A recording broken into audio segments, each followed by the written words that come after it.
Welcome back to more Pokemon Crystal Randomized. I kind of remembered what I was going to talk about in the last episode, between episodes, if that makes any sense. I know it doesn't, but I'm going to say it anyway. I know there's going to be more rocket grunts that I have to fight here, but hey, you know what? More experience is good. What I was going to talk about a little bit was some things that I'm planning to do for the future of this channel. I'm not thinking like very far into the future. Oh, they just have the same teams. Okay, that's fine. Wasn't sure how that was going to work. But anyway, because I was talking a little bit about the Drano hacks of Pokemon, later Pokemon games. And I wanted to just talk about some of the other games that I kind of have an inclination to play on this channel for the future.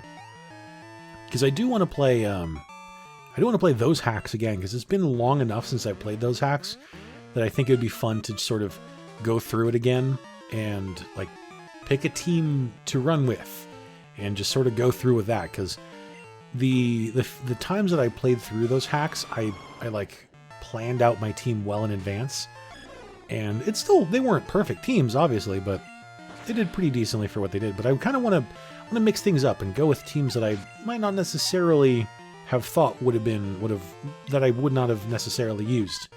If that makes any sense. I know it doesn't, but just run with it here. But there are a lot of Pokemon games that I want to do on this channel, not just randomizers, because I do want to play through as many of the generational games as I can randomized. But there are a lot of like hacks out there that I really would like to play as well. What is this? Oh, X Defend. That was totally worth. Do I have to? Okay, good. I don't have to fight them again, because I think there's a way to what's the word? Disable. I can disable the thing. I think, is it here? I don't know. But yeah, there are a lot of hacks and things that I'd like to play. There's the Drano hacks, obviously. There are, I don't know. There are a bunch of hacks that are out there that I've downloaded. Like there's some of the older like Gen 1 and 2 hacks, like Pokemon Blue Kaizo, which I've heard about. I've somehow managed to keep myself spoiler free on that one. Please don't spoil the game for me. Just knowing that it's, you know, in the same sort of vein as Kaizo Mario and that sort of thing kind of intrigues me. And there's like Pokemon Brown and Pokemon Crystal Clear and all sorts of interesting sounding stuff that I've been wanting to play for a while and just never have. And I thought, you know, it'd be fun to play those games here. So the hope, at least, is that I will get the opportunity to do that in a relatively near future. Max Elixir. Wow, that's actually really good. It's a randomly amazing item. Cool. But then there are other games in various other series and that sort of stuff. Obviously, there's the stuff that I was playing before this, the hiatus. You know, your Darkest Dungeon, your FTL. I do want to pick up the Cook Serve Delicious games again. What was that? Hold on. Wait. Oh, Leftovers. Oh, I actually really would like that. Hold on. What do I get rid of? The Leftovers would be amazing, actually. What do I get rid of here? I don't know. What do I get rid of? I have too much crap. Jeez. Okay, let's just... Oh, you know, forget it. Bitterberry, go away. Again, I know I tossed one of those out before. Do I have the Miracle Seed on Celebi? I think I do, but I think Leftovers would probably be more beneficial long term. I think. Okay, let's do that. Here you go. Yes, fine. Switch it. That's fine. Okay, cool. For a second, I thought that said upgrade, and I thought, ooh, I could actually have bothered to try and use Porygon too, or Porygon, but it's way too late for that right now. Oh, he heals. Okay, that's fine. But yeah, there are a bunch of other games that I'd like to pick up in the near-ish future at some point, besides just Pokemon.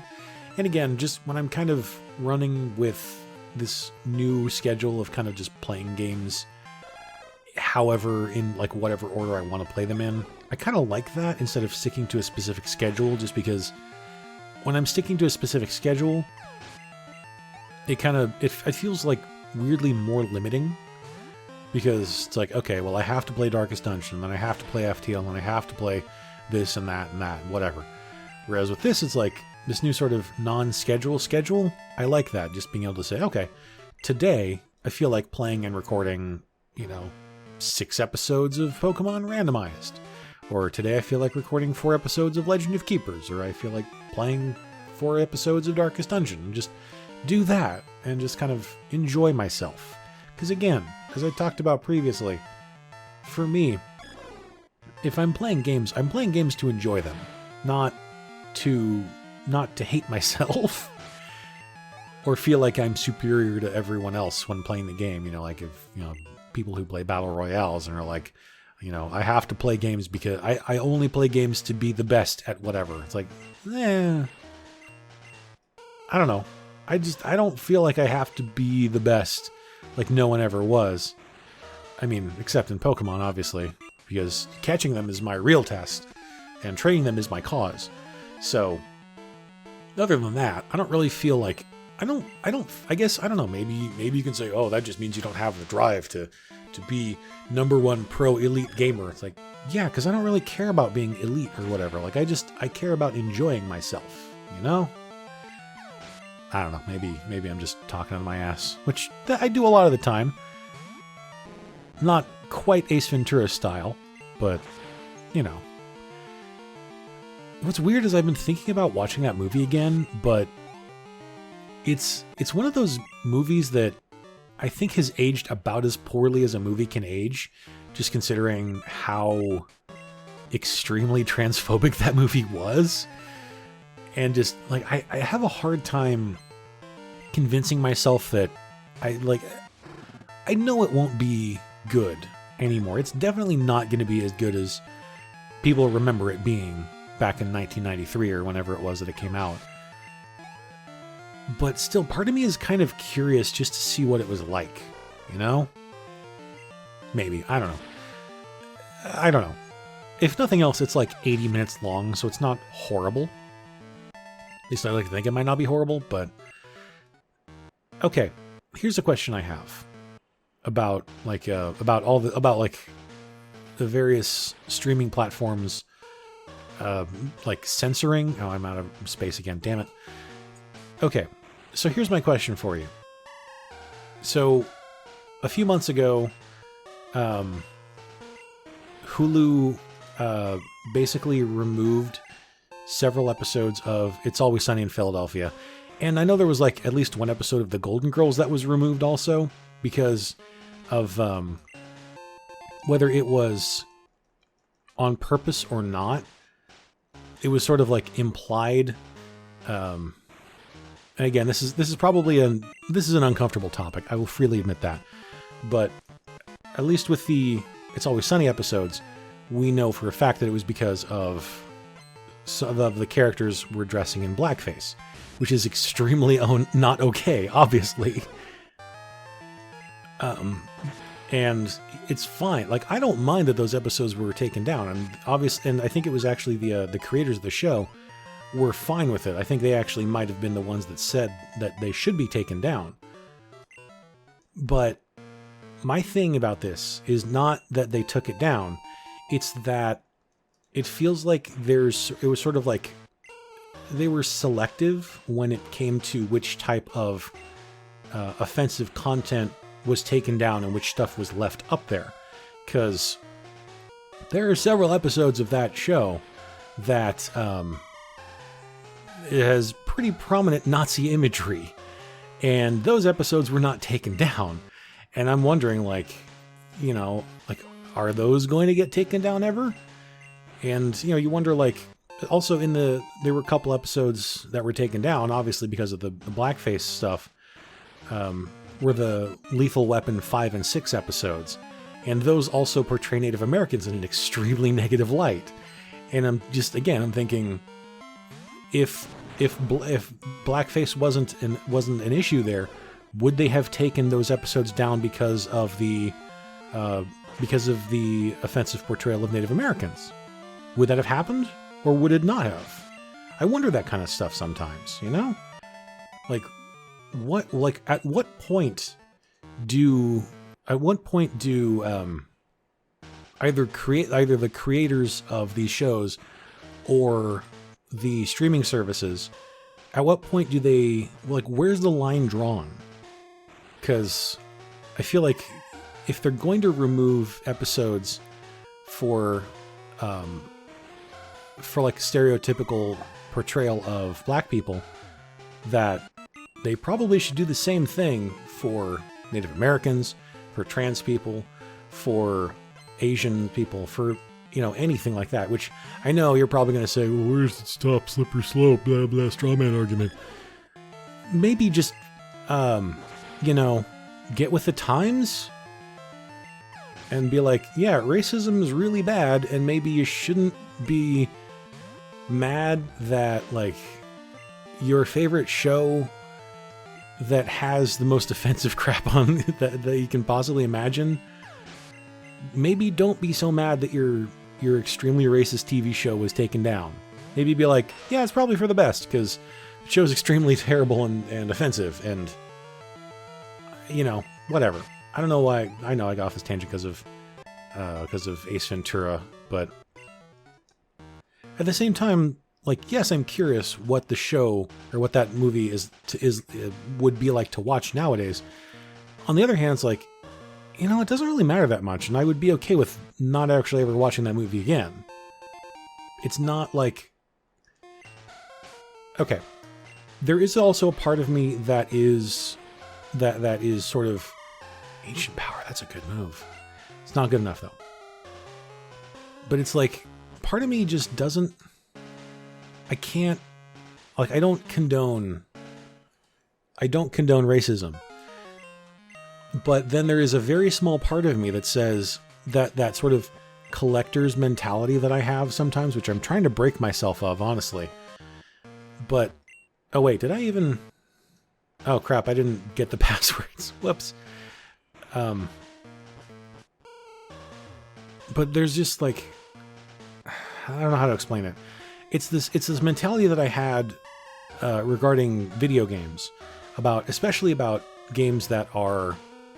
that like get removed from digital storefronts or whatever, and that just for preservation purposes, it bothers me that games can just be taken away just like that, with no ability to preserve them, because that was an issue that I had with Xbox Live, on the Xbox 360, with their indie game storefront, when they just sort of shut it down, and then all the games that were on there that didn't have other versions for like Windows or other platforms, they're just gone forever, and there's no way you can actually access it anymore. And that I don't like, because, like, again, I feel like, especially with video games, not maybe so much with movies or TV shows, especially if they're horrifically offensive, especially with things like video games that aren't horrifically offensive. Again, I know there are a lot of games out there that were created just to be offensive. Those I'm fine with getting rid of. But when you take games that weren't necessarily created specifically to be horrible, offensive, just pieces of crap, and they're just gone, and that's... I don't know.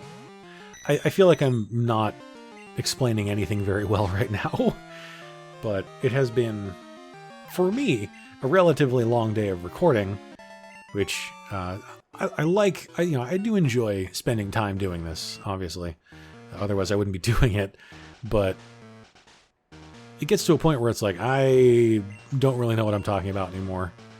And wait, oh, was that all I had to do was just talk to him? I think it changes in the remakes, I think.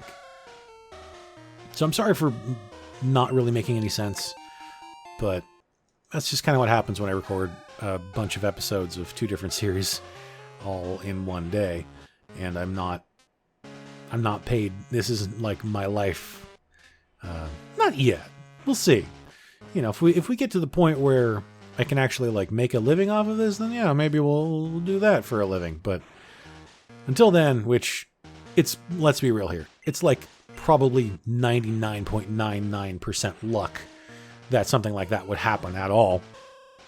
That some person who just plays video games on YouTube can make a living off of it. That's just not something that happens very often. So I'm somewhat resigned to having to work at my job until, I retire. Not until I die, because I'd much rather retire before I die so I can actually enjoy enjoy the last however many years of my life. Who knows however long as I don't know what I'm talking about anymore. Again. But as much as I would like to be able to do something like record stuff for YouTube and do podcasts, like multiple podcasts, like the McElroy family does, and do Twitch broadcasts and do other stuff, I'd like to do that for a living. I don't have the option to do that right now just because I can't dedicate that much energy to it. And yes, I realize that, if I just quit my job, and then you can dedicate all of your time and energy to it. But that's yeah, that's great. But at the same time, there's no guarantee whatsoever that I would even have a chance at being able to make money off of this. Because, trying to make a living as a content creator that's a crapshoot at best. And I don't want to give up a sure thing for the possibility that maybe sometime in the future I might be able to make a little bit of money off of this, I don't really want to risk... Is that an Electabuzz? I don't want to risk just possibly having the slightest of chances at actually being able to make a living off of this if I dedicate just, crap loads of time and energy and effort and possibly years just so I have the chance at maybe making some money here. That sounded familiar too. I know it's Gen 2. Pichu? It's weird that these are electric types. These are supposed to be random. I mean, they are random. They're not electrodes. But it's just weird that they're both electric types. So I wonder what the third one's going to be. But anyway, I'd rather take my job that was Gen 2. Was that not Wobbuffet? I don't know. I can't remember what it is. Oh, Sudowoodo. Okay. But I would rather have the sure thing of having a job that I don't particularly enjoy, but at least it pays the bills. I'd much rather have that than have no money and maybe having the slightest possible possibility of eventually having a chance at being able to make somewhat of a living. So I don't know, but I would much rather just not risk it right now. If I was younger, if I was 10 years younger, I'd say, yeah, I'll risk it. What the hell? Why not? But I'm 35 and I don't have that many prospects on the horizon. So I would rather just run with what I've got. And if things take off, then great. But if they don't, you know what? At least I'll still have this as an outlet to be able to do stuff as a creative outlet. So I think that'll probably do it for today. And then next time we'll tackle the next gym, and we'll see if Blossom can learn another HM, because I think I need Whirlpool. That's what that one is, right? Let's see who can learn this. Well, okay, Ancient Power. That was another one that I could have maybe used, but at this point, I think I'd rather have Earthquake than Ancient Power. Okay, good. Blossom, you're going to be our HM friend for life. Sure, let's get rid of Steel Wing. Last possible move she can learn. Here's hoping that Dunsparce or Articuno can learn Waterfall, but worry about that later. If not, I have some other Pokemon I can try to teach Waterfall to, so it'll be fine. Anyway, thank you all for tuning into this episode of Pokemon Crystal Randomized, and I will talk to you all next time.